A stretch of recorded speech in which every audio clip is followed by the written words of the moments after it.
Estamos aqui no projeto Pires Aleese com o nosso irmão Jorge Rocha, que é do Centro Espírita Paulo de Tarso, para falar sobre quem é o culpado no processo obsessivo. A nossa obsessão. Os graus de obsessão. Os graus de obsessão, existem 3 graus de obsessão. Tem a obsessão simples, tem a fascinação, que é o 2º grau, e tem o 3º grau, que é a subjugação, que muitos chamam de possessão. Você pode nos explicar mais ou menos, em rápidas palavras, como é que são isso? Com certeza. A obsessão simples, ela é conhecida, tem uma facilidade de conhecer através de quê? Da mudança de comportamento do indivíduo. Então ele muda a personalidade. Às vezes uma pessoa que a gente conhece, um exemplo, tranquilo e tal, de repente ele se transforma todo, se modifica, e você começa a observar que ele está fazendo algo que não é natural. Então isso nós podemos considerar como uma obsessão simples. Já no caso da fascinação, é um grau já mais avançado, um pouco, né? Então ele já está bem, vamos dizer, tão envolvido no nível tão grande que ele está, que ele não tem raciocínio, ele não raciocina.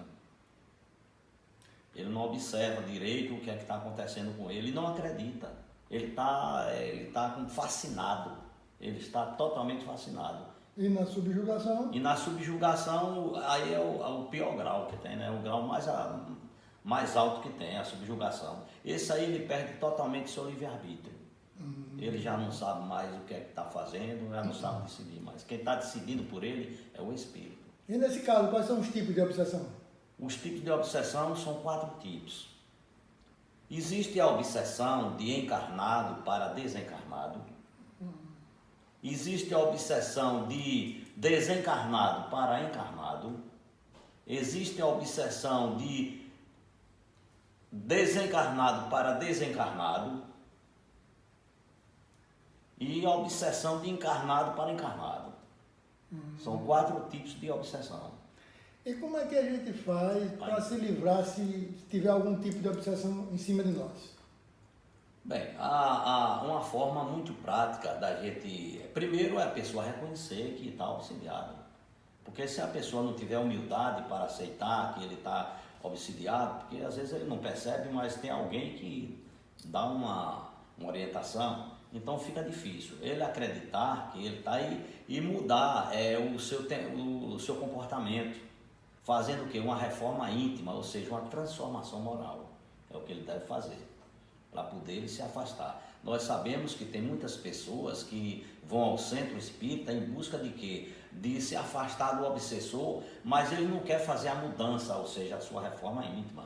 Vão atrás do passe e tudo, mas é o que eles mais estão buscando, o passe, achando que o passe vai isentar ele totalmente da obsessão. E isso nós sabemos que não é por aí que funciona, né? O passe ajuda, com certeza. Mas a forma mais prática dele se afastar do obsessor é exatamente fazendo a sua reforma íntima. Quer dizer, praticando os ensinamentos de Jesus. A lei do amor, a lei da caridade e da justiça para com todos. Aí ele se afasta do obsessor. Ô Jorge, a gente sabe que muita gente, o tipo mais comum seria a obsessão do desencarnado para o encarnado. E como seria uma obsessão do encarnado para o encarnado? Do encarnado para o encarnado nós temos visto isso com muita frequência, Renatinho. Com muita frequência mesmo. Então nós observamos isso na família, na sociedade. Né? Na família, vamos dar um exemplo. Às vezes acontece de um pai exigir do filho que ele se forme em uma profissão que o filho não quer.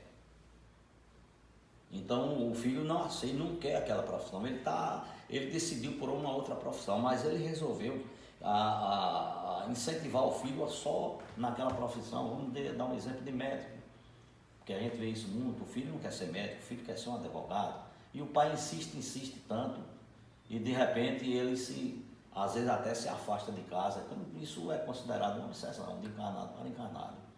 Caso de separação também, o marido que quer que a mulher faça tudo que ele acha que está correto, E qualquer coisa, como ela não agiu de acordo com o que ele estava, ele automaticamente ali começa as intrigas, as confusões. Isso é um caso de obsessão também.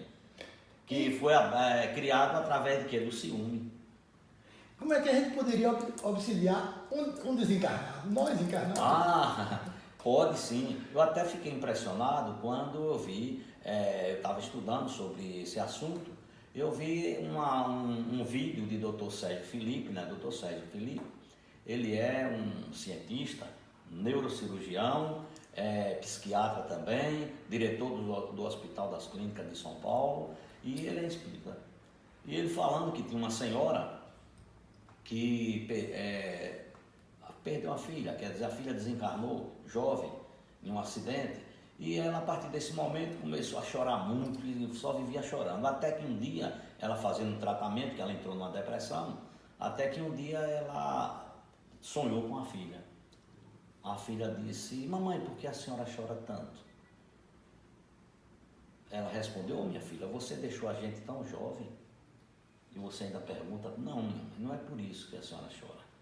A senhora chora é porque a senhora não tem fé em Deus, porque eu estou muito bem e poderia estar melhor se não fosse a preocupação que ela estava causando, na verdade, né? Com aquele choro, estava prejudicando ela. Então isso é considerado uma obsessão de encarnado para desencarnado. E terminando com qual seria a maior dificuldade para a prática do espiritismo? A obsessão. Está lá no livro dos médiuns. Então a maior é a obsessão, é a maior de todas. Por quê? Porque às vezes as pessoas não aceitam de forma nenhuma, né? Porque todos nós somos médiuns, tem as influências espirituais. Né? Então o que é que acontece? Isso às vezes faz com que a gente não acredite, não faça as orientações que nós estamos recebendo, não pratique. Então isso às vezes atrás daí está um obsessor. Então quer dizer que todo médium deve ter um pouco de cuidado para não ser obsidiado. Com certeza absoluta. E principalmente nós que somos trabalhadores da Casa Espírita. É uma responsabilidade muito grande. E o que isenta a gente de uma obsessão não são os passes, não são as reuniões doutrinárias que nós assistimos, mas sim é a mudança de comportamento, como nós falamos anteriormente. É a nossa personalidade. Então, quando nós estamos agindo corretamente, de acordo com os ensinamentos de nosso Senhor Jesus Cristo, com certeza absoluta, então a gente está isento praticamente de uma obsessão. Nós agradecemos ao nosso irmão Jorge e falamos para vocês: o preço de não ser obsidiado é a nossa eterna vigilância. Com certeza.